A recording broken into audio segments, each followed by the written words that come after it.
Ayan, hello, what's up po ulit mga ka-backyard. Good morning po. So, ngayong umaga, update tayo dito sa ating egg venture project. Ayan. So, ngayon, ito, pinutulan namin yung mangga. Ayan, kasi baka mamaya may dumadaan na daga papasok dito sa farm. So, tinanggal namin ang access. Ayan.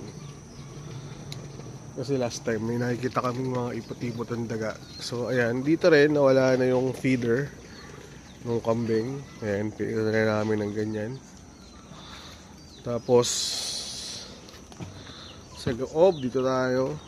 Although ayan, meron pa rin mga ipot-ipot. So pero subject for cleaning pa to.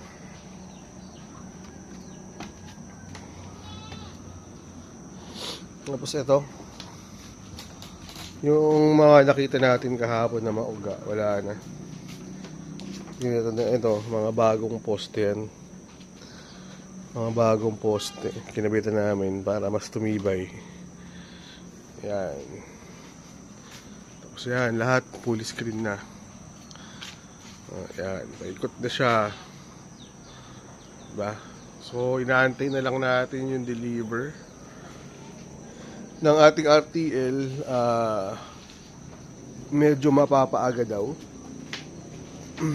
dahil by Tuesday dadating na. So possible dito natin papalagay yung mga RTL natin, hilera natin dito isang diretso dyan. Check dito, padagdag ka dito, doble nyo to. Ano to? Kahit isang Lunes na lang kayo gumawa. Ang kulang na lang dito, pintuan. Tapos doblehan nyo lang to ng ano, hanggang dito. Kasi mag-i-stack tayo ng pitch dito eh. Oo. Tibayan lang to. Tsaka to. Ha? Martes dating yan. Martes. So, ito na lang yung Martes, darating na. So, ang kulang na lang nito, ito, pinto. Tapos, ito, papatibayan ko lang to. Medyo,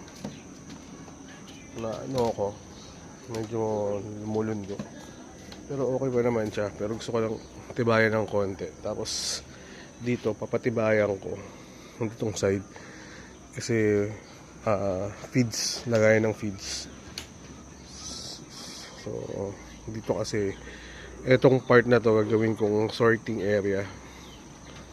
Tapos ito, yan, medyo naayos na namin yung hagdan. Ayan. Tapos for now, dito muna natutulog yung mga kambing ko. Ayan, yung 5. Hanggang pa naman sila. Ayan o. 4 na lang pala. Nagkatay kami last time. So, ayan. So, ito ngayon yung update sa ating farm. Siguro next video, baka dumating na yung mga ayun, nagdagdag kami ng poste. Next video, yung RTL na makikita nyo, at the same time kung paano namin papakainin, imamanage yung egg venture namin. At the same time, ito mga iba pang kahayupan dito, hindi naman mga alagang hayop, hindi kahayupan. So yun lang, maraming salamat.